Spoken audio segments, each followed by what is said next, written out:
오늘 말씀의 주제는 변함없는 하나님의 사랑입니다. 한번 따라볼까요? 변함없는 하나님의 사랑. 오늘 말씀이 쭉 진행되어져 가는 가운데 여러분들이 계속 여러분의 마음 가운데 한순간도 잊지 말아야 될 것은 뭐냐면, 하나님은 이전에도 오늘도 앞으로 영원토록 우리를 사랑하신다. 나를 사랑하신다. 단 한순간도 하나님 나를 사랑하지 않으셨던 적이 없었다라고 하는 것을 분명히 기억하고 우리가 함께 말씀 안으로 들어가기를 원합니다. 이 처음 사람 아담과 하와는 신락원 에덴 동산에서 하나님이 모든 것을 다 허락하셨어요. 모든 동산에 있는 나무의 실과를 임의대로 다 먹을 수 있도록 허락해 주셨습니다. 근데 딱 한 가지, 모든 것을 허락하셨지만 단 한 가지를 하나님께서 금하셨는데, 그것은 선악과 나무의 열매를 먹지 말라는 것이었습니다. 그것을 먹으면 정령 죽을 것이다. 이 하나님의 금령이죠. 그런데 그것을 그만 어기고 말았습니다. 그리고 그들은 타락의 길로 걸어가게 됩니다. 항상 죄를 지을 때는 죄의 원인자가 있습니다. 오늘 이 두 사람으로 하여금 죄를 짓게 했던 것은 사단으로 규정된 뱀이었죠. 뱀이 사단이라는 것이 아니라 사단이 뱀이 가지고 있는 그 교활한 속성을 이용해서, 뱀을 이용해서 아담과 하와를 죄 가운데로 이끌었던 겁니다. 3장 1절 말씀에 보면 하나님이 지으신 들짐승들 중에 뱀이 가장 강교하다 그랬어요. 이 뱀이 가지고 있었던 속성 중에 하나가 아주 강교하고 교활한 성향이었습니다. 근데 사단이 그런 뱀이 가지고 있는 그런 속성을 이용을 해서 아담과 하와를 유혹을 했던 거죠. 여러분, 오늘날에도 사단은요, 이와 같이 강교하고 교활한 성품을 가지고 있는 사람들을 이용해서 우리 믿는 자들을 시험에 들게 하고 미혹에 넘어지게 만듭니다. 그래서 우리는 늘 이런 사람들을 주의해야 돼요. 어떤 사람을 주의하라고요? 교활한 사람, 강교한 사람. 이 강교하다라고 하는 것은요, 사람과 사람 사이를 이간질시키는 사람들을 말합니다.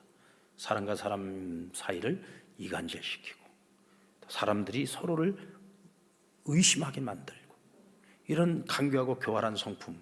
근데 이런 사람들을 우리가 주의해야 할 뿐만 아니라 우리도 나도 모르는 사이에 내 안에 그런 성품들이 스며들지 못하도록 우리가 항상 하나님 앞에서 깨어 있어야 된다는 거죠.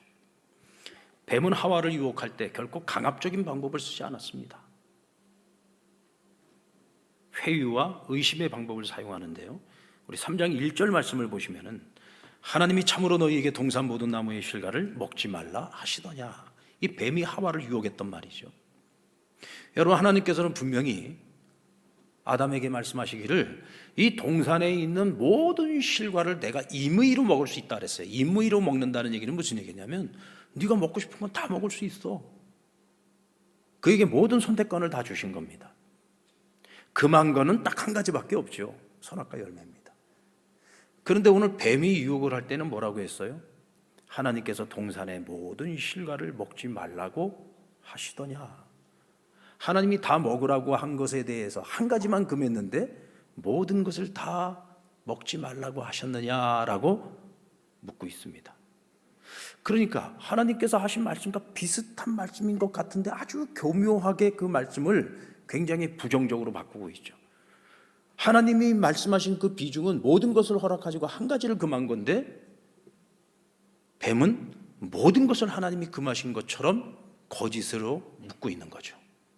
그러면서 오늘 하와의 마음속에 하나님에 대한 의심을 싹트게 만들고 하나님의 말씀에 대한 불신이 생기도록 만든 것입니다. 여러분, 사단은요, 하나님을 믿지 말아라, 하나님을 의심해라, 하나님을 부인하라 이런 얘기 하지 않습니다. 그냥 단지 우리의 마음밭에다가 의심의 씨앗을 뿌릴 뿐이에요. 그래서 야, 하나님이 정말로 그렇게 말씀하셨어? 하나님이 말씀하신 게 진짜 너가 생각하고 있는 그것과 같은 거야?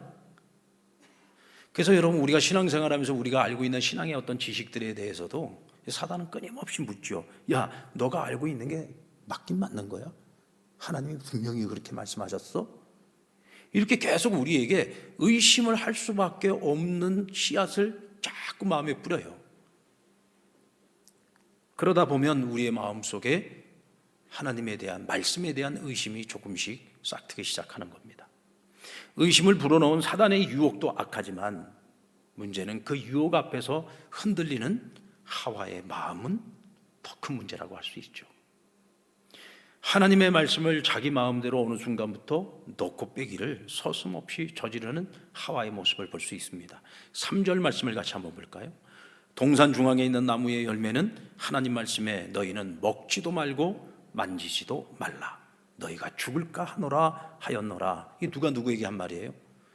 이거는 하와가 뱀이 묻는 질문에 대해서 답하고 있는 말입니다. 근데 여러분, 하나님께서 먹지 말라고 했지 만지지도 말라고 했습니까?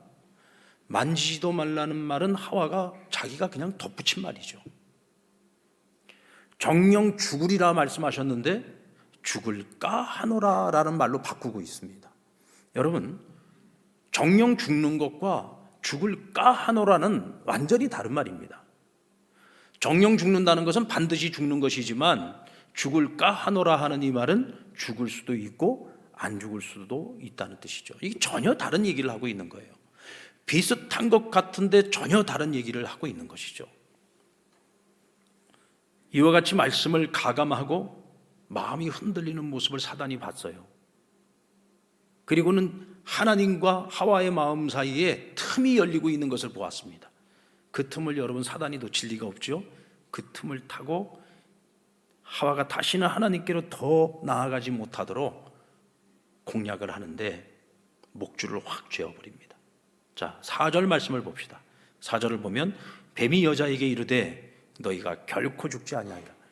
죽을까 하노라 하고 의심을 하니까 거기다 대고 아니야 죽지 않아, 절대로 죽지 않아.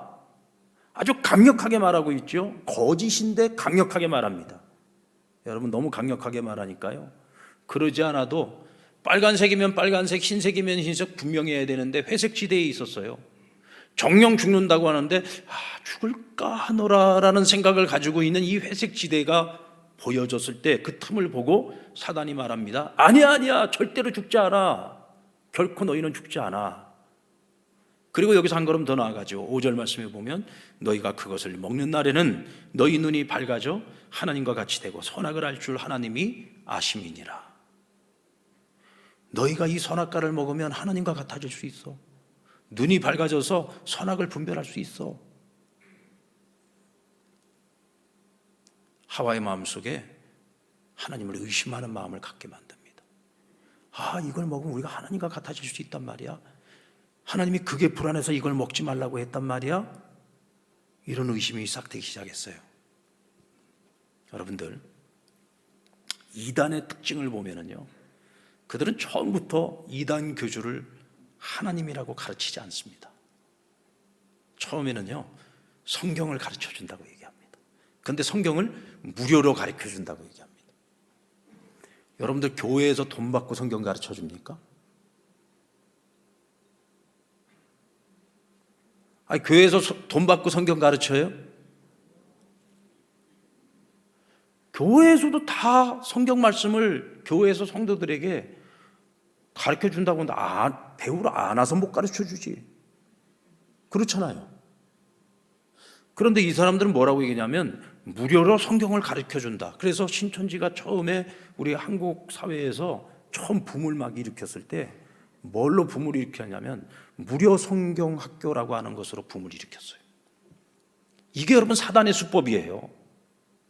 마치 자기들만 무료로 성경을 가르쳐 주는 것처럼 아예 타이틀 자체를 무료 성경 학교라고 딱 이름을 타이틀 해가지고 광고를 냈는데 거기에 수많은 목회자와 수많은 교회 중직자들이 그곳에 가서 성경을 배웠습니다. 처음부터 이만희가 교주다, 이만희가 하나님이다 이렇게 가르치지 않았어요. 처음부터 성경을 가르칩니다. 근데 성경을 가르치면서 마치 오늘 사단이 하와를 유혹했던 것처럼 계속 묻는 거죠. 하나님이 이렇게 말씀하셨어? 너희가 교회에서 배운 이것이 과연 진리인가? 이게 지금 바른 해석인가? 이게 과연 바른 가르침이었는가? 너희가 지금 알고 있는 것이 정말 진리가 맞아? 하고 계속 묻는 거예요. 그러면서 내가 지금까지 잘못 알고 있었나 하는 의심의 씨앗을 우리 안에다가 계속 뿌리는 거죠. 그래 놓고는 자기네들이 만들어 놓은 가짜 교리에 맞는 성경의 구절들을 여기저기서 끌어다가 짜맞추기를 해가지고 그걸로 가르치면서 세뇌를 시키기 시작하는 거예요. 아주 집중적으로 세뇌를 시키다 보면은요, 계속 그걸 듣고 계속 젖어들다 보면 어느 순간 나도 모르는 사이에 세뇌가 돼버리는 겁니다. 그런데 몇 주가 지나도록, 한 달이 지나도록, 두 달이 지나도록 세뇌가 안 되는 사람들이 있어요.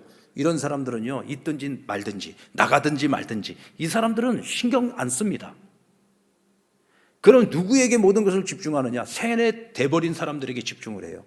그래서 그들에게 어느 순간부터 예수 그리스도는 실패한 메시아고, 이만희가 진짜 그리스도고, 이만희가 하나님이다, 이렇게 가르치기 시작하는데, 세뇌돼 버린 그 마음과 영혼들은요, 그거를 의심 없이 받아들이기 시작합니다. 그리고 진짜 이만희가 하나님인 줄로 믿고 가족도 버리고 생업도 버리고 자신들의 미래도 버리고 모든 걸 버리고 이만희를 위해서 앵벌이하면서 살아가는 거예요. 여러분, 절대로요, 사단은요 마귀의 얼굴을 하고 나타나는 게 아닙니다. 천사의 얼굴을 하고 나타나는 거예요. 성경을 이야기하는 것처럼 하는데 성경과 전혀 다른 이야기를 하는 거죠. 그게 이단입니다. 조금 비슷한 것 같은데 그치 전혀 다른 그것이 이단이죠. 이게 여러분 사단의 전략입니다. 여러분, 하와를 보세요. 여지없이 무너지지 않습니까? 하와가 무너진 이유는 뭐냐? 정확하지 않았기 때문이에요. 분명하지 않았기 때문입니다. 흔들리는 모습을 보여줬어요. 자기 생각을 막 첨가를 시켰습니다. 분명하지 않고 회색 지대에 있다 보니까 사단의 먹잇감이 돼버리고 만 거죠. 그래서 여러분, 결국은 오늘 여자 하와가 어떤 반응을 보였어요? 6절 말씀해 보시면 같이 읽겠습니다. 6절 시작. 여자가 그 나무를 본즉 먹음직도 하고 보암직도 하고 지혜롭게 할 만큼 탐스럽기도 한 나무인지라. 여자가 그 열매를 따먹고 자기와 함께 있는 남편에게도 주매 그도 먹은지라. 자, 여자가 그 나무를 보았다 그랬어요. 이 말은 지금까지 유혹을 받기 전까지는 보지 않았다는 얘기예요. 왜 안 봤을까요? 아담이 그랬겠죠. 야, 그거 먹으면 죽는다고 했어. 그러니까 아예 볼 생각도 하지 마. 안 봤어요. 그래서. 그런데 미혹을 당하고 유혹을 당하고 나니까 마음속에 의심이 생기기 시작하니까 이제는 동산의 다른 나무는 안 보여, 다른 실과는 안 보여, 선악과만 보이는 거예요. 자꾸 보게 됐어요. 그런데 오늘 본문에 본즉, 보니까 어떤 현상이 나타나느냐? 먹음직도 하고 보암직도 하고 지혜롭게 할 만큼 탐스럽기도 하더라. 여러분, 우리의 마음이 흔들리기 시작하고 의심의 영이 우리를 사로잡기 시작하면요, 여러분, 동산의 열매들 중에 선악과만이 이렇게 먹음직스러웠을까요? 분명히 하나님께서 에덴 동산에 많은 실과들을 만드셨는데 그 많은 실과들을 보기에 하나님께서 좋으셨다 그랬어요. 다 먹음직스러운 실과들입니다. 다 탐스러운 실과들이었어요. 그런데 사단에게 미혹을 당하고 나니까 선악과만 이따만하게 보이는 거예요. 이건 제가 약간 과장을, 이따만하게 보였다는 얘기는 그 선악과 열매만 눈에 들어오는 거예요. 다른 건 하나도 안 보여. 그것만. 하나님께서 다른 모든 그 좋은 것들을 다 허락했는데 그건 하나도 눈에 안 들어오고 허락하지 않은 그 한 가지만 눈에 들어오고, 그게 뭐냐? 욕망이라는 겁니다. 욕망. 그 금하고 있는 열매 그것마저도 내 것으로 만들고 싶은 인간의 탐욕, 그것이 더 먹음직스럽게 보이고 보암직스럽게 보이고 탐스러워 보이도록 만든 거죠. 여러분, 이걸 어떻게 거절할 수가 있겠어요? 여러분, 우리가 세상의 가치, 세상의 즐거움, 세상의 유혹들,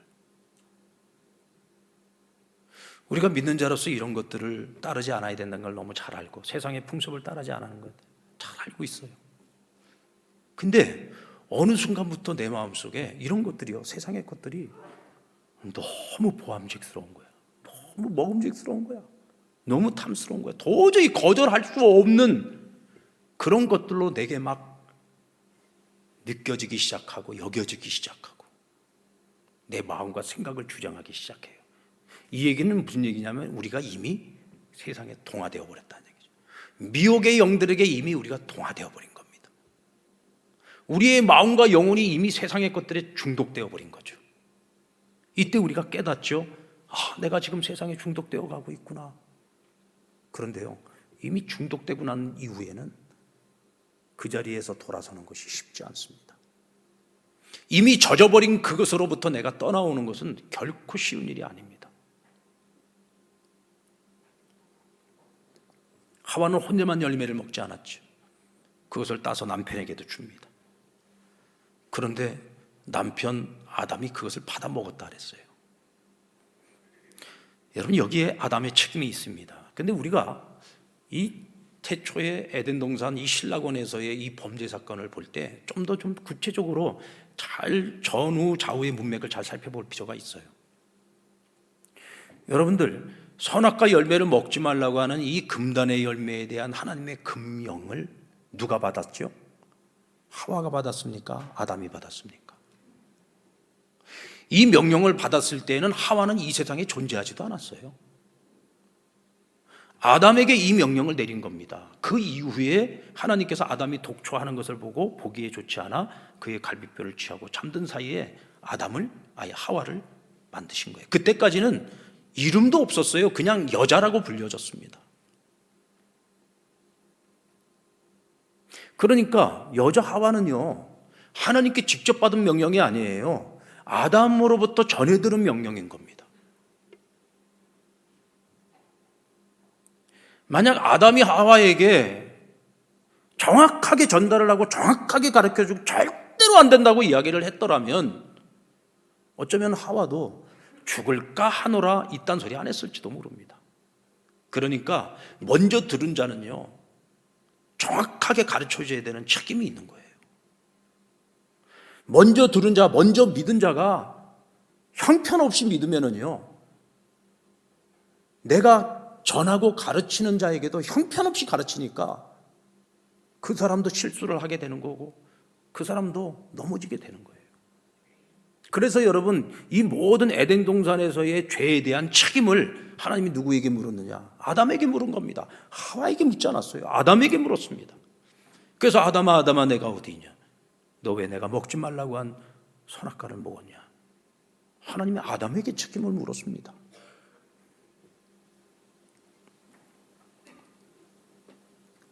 하와는 아담에게 돕는 배필이잖아요. 돕는 배필입니다. 책임은 누구에게 있습니까? 남편에게 있는 거죠. 가장에게 있었던 겁니다. 여러분, 분명 아닌 것은 아니지 않습니까? 내가 하나님께 직접 들은 거예요. 먹으면 정령 죽는다고 했어요. 아니면 아닌 거죠. 제 아무리 아내가 내미는 열매라고 할지라도, 그게 아무리 먹음직스러워 보인다고 할지라도 아닌 건 아니죠. 이게 책임 맡은 자의 사명인 겁니다. 근데 아담은 그것을 덥석 먹고 말았습니다. 근데 참으로 안타까운 것은 이와 같이 죄 지은 사람들의 특징을 보면 언제나 남 탓을 한다는 거예요. 그 하나님께서 책임을 물으니까 누구 탓했어요? 하나님께서 지어주신 저 여자가 주는 금단의 열매를 제가 먹었습니다. 하와 탓하고, 하나님이 처음부터 저 여자 안 만들어줬으면 내가 죄 안 짓지 않았겠냐? 하나님 탓하고 있는 거예요. 여자 하와는 뱀을 탓했고, 모두가 다 남 탓만 하고 있는 겁니다. 내 탓이 아니에요. 전부 남 탓만 하고 있습니다. 오히려 하나님 앞에 회개할 수 있는 기회가 주어졌는데 그 회개할 기회를 그저 남 탓만 하고 책임 떠넘기만 하면서 기회를 다 날려버리고 말았던 거죠.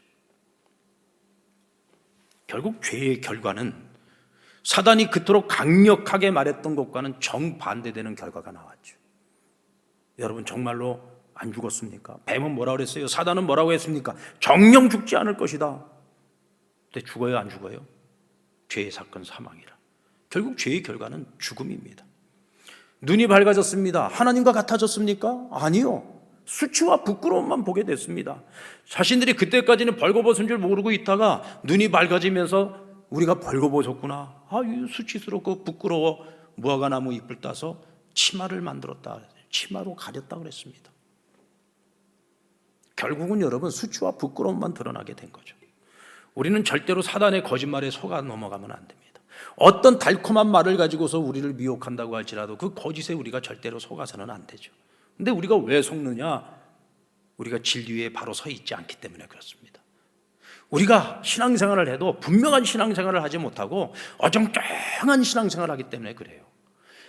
내가 정말로 믿는 사람인지 세상 사람인지 세상과 하나님 사이에 양다리 다 걸치고 그냥 나 하나 편한 대로 신앙생활을 하면은요, 우리는 백발백중 사단의 시험에 넘어갈 수밖에 없습니다. 어떻게 이 달콤한 유혹을 우리가 뿌리칠 수가 있겠어요? 그렇게 먹음직스럽게 보이고 그렇게 보암직스럽게 보이고 그렇게 탐스럽게 보이는데 어떻게 그걸 거절할 수가 있습니까? 결국 뱀이 저주를 받아 배로 다니게 되고 살아있는 동안 흙을 먹어야 하는 저주를 받게 되고, 하나님께서 사단에게 저주하시지 않습니까? 너는 평생 여자의 원수가 될 것이다. 여자의 후손이 내 머리를 상하게 하고 너는 그의 발꿈치를 상하게 할 것이다. 이건 예수 그리스도에 대해서 미리 예언하신 거죠. 여자의 후손은 메시아 예수 그리스도를 말하는 것입니다. 그가 이 땅에 오시는데 너가 뒤에서 조장하는 자들의 손에 의해 그 예수가 십자가에 못 박혀 죽음을 당할 것이다. 그래서 여자의 후손의 발꿈치를 내가 상하게 할 것이라 했잖아요. 그렇지만 하나님의 아들이신 예수 그리스도께서 십자가에서 모든 인류의 죄를 대속하여 죽으시고 장사된 지 사흘 만에 부활하심으로 사망 권세를 이기시고 사단의 권세를 꺾으시고 인류에게 영원한 생명, 그리고 다시 신라권 하나님의 나라 영원한 에덴 동산으로 우리가 다시 돌아갈 수 있는 그 길을 하나님께서 예수 그리스도를 통해서 허락하실 것이라는 것을 말씀해 주신 거죠. 할렐루야. 여자 하와에게는 어떤 형벌이 주어집니까? 여러분, 우리가 여기서 알아야 되는 거는요, 오늘 이 사단이 이용했던 뱀에게는 하나님께서 저주를 하셨지만 하와와 아담, 하나님께서 이 사람들에게는요 저주가 아니라 그들이 저지른 죄에 대한 고통에 대해서 말씀을 하십니다. 여러분, 저주와 죄에 대한 고통은 내용이 달라요. 저주는 희망이 없지만 그러나 고통에는 고통을 넘어 희망과 소망이 있음을 알 수가 있습니다. 먼저 하와에게 주어진 고통이 뭡니까? 잉태와 출산의 고통이죠. 본래는 이 잉태를 하고 출산을 하는 것에 있어서 고통이라는 것이 없었어요. 그러나 죄의 결과로 고통이 주어진 겁니다. 만약에 죄 짓지 않았었다면 여자들이 아이를 낳을 때 고통 없이 낳을 수 있었을 거란 말이에요. 그놈의 죄 때문에 여성들이 그 고통을 겪게 된 거죠.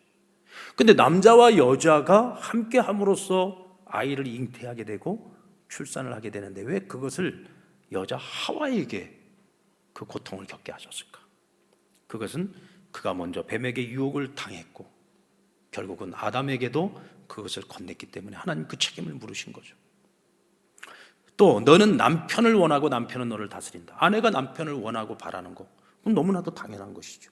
그런데 이 당연한 것으로 인해서 남편의 다스림을 받게 되는데, 여러분, 남편이 아내를 잘 다스려주고 가정을 잘 다스려주면 아내도 행복하고 가정의 자녀들도 행복하고 그 가정이 스위트홈이 되죠. 그러나 때로는 성숙하지 못하고 지혜롭지 못하고 정말 선한 남편이 악한 남편이 되어서 아내를, 자녀들을 지배하려고 하고, 그렇게 되면은 그 다스림이라는 게 얼마나 그를 고통스럽게 하겠습니까? 이번에 통일 리더십 포럼을 저희 교회에서 했죠. 이때 이제 여러 우리 포럼 대표들이 모여가지고 같이 이제 그 본인들이 하고 있는 사역들을 이야기를 했어요. 그리고는 마지막에 이제 포럼 대표로 나오신 분들 한 분 한 분에게 마지막 인사말이나 뭐 결단하는 얘기들 좀 해달라 그랬더니, 그 이제 북한 이탈 주민 출신의 여자 목사님이 계시는데 이분이 그러시는 거예요.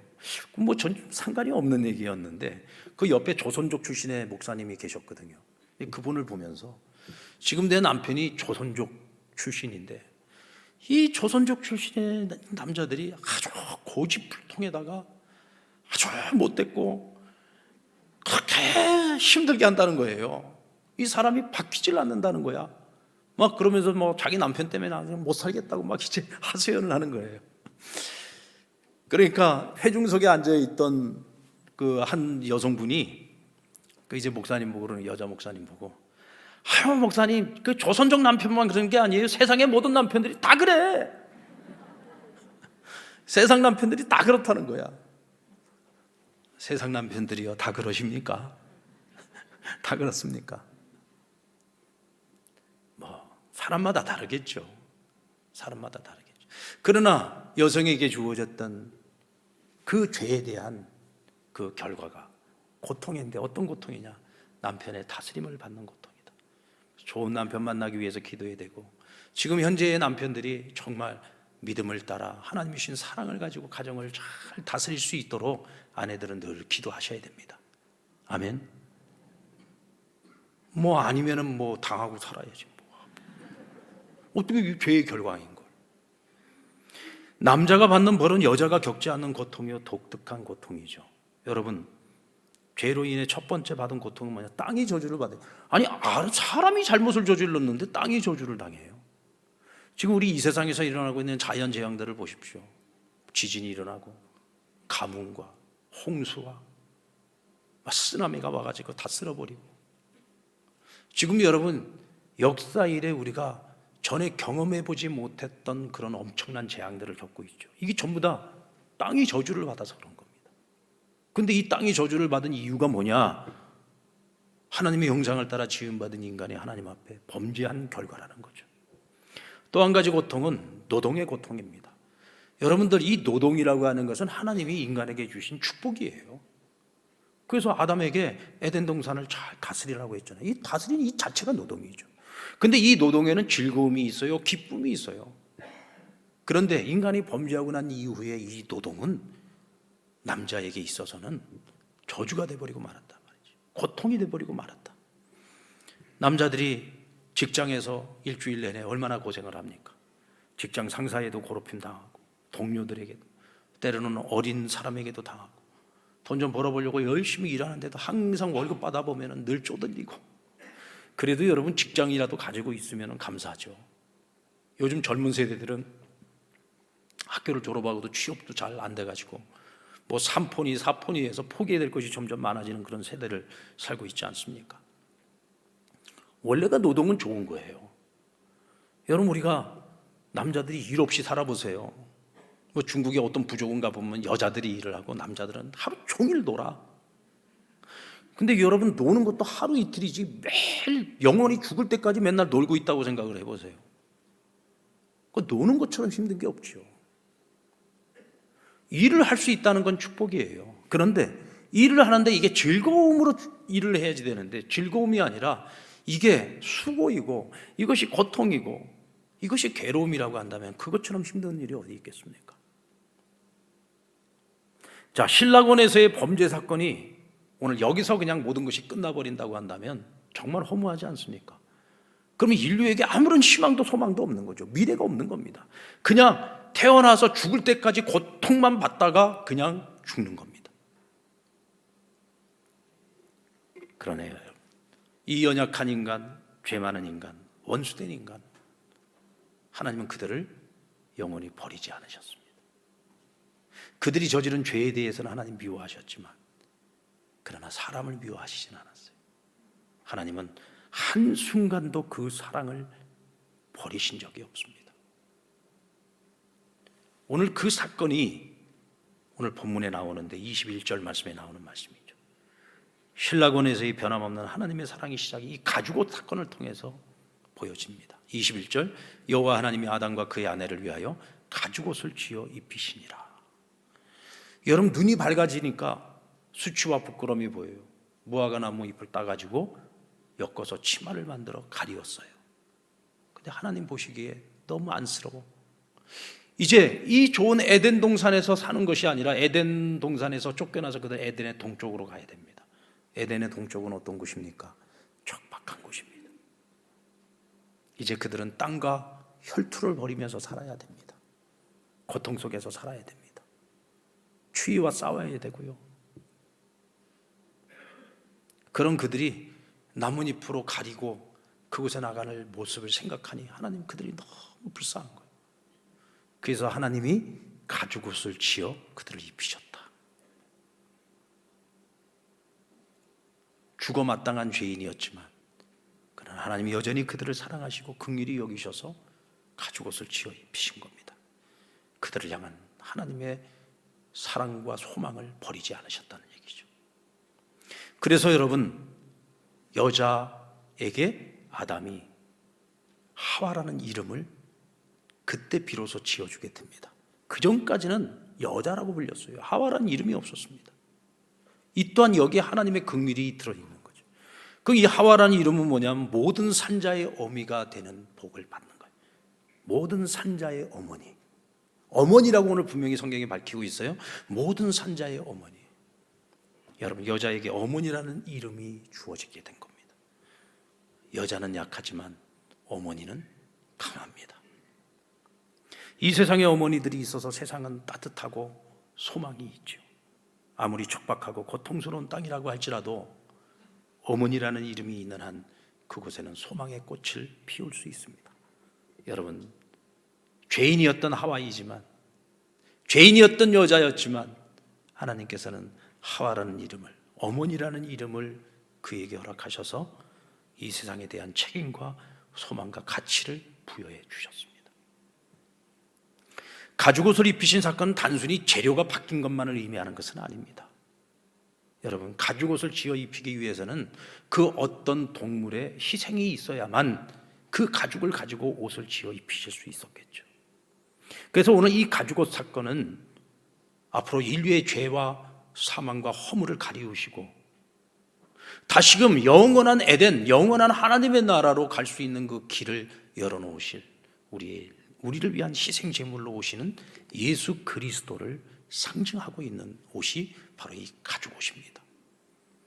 이미 인류가 하나님 앞에 범죄를 시작했던 그때부터 하나님께서는 이미 그들을 향한 구원의 소망을 가지고 계셨고 구원의 계획을 가지고 계셨고 그 구원 계획의 첫 번째 사인으로 보여주셨던 것이 바로 가죽옷이었다는 겁니다. 여러분, 고린도전서 10장 13절에 보면 하나님께서는 사랑하는 자에게 감당할 만한 시험만 주신다고 했어요. 여러분, 정말로 하나님이 사랑하는 자에게 감당할 만한 시험만 주십니까?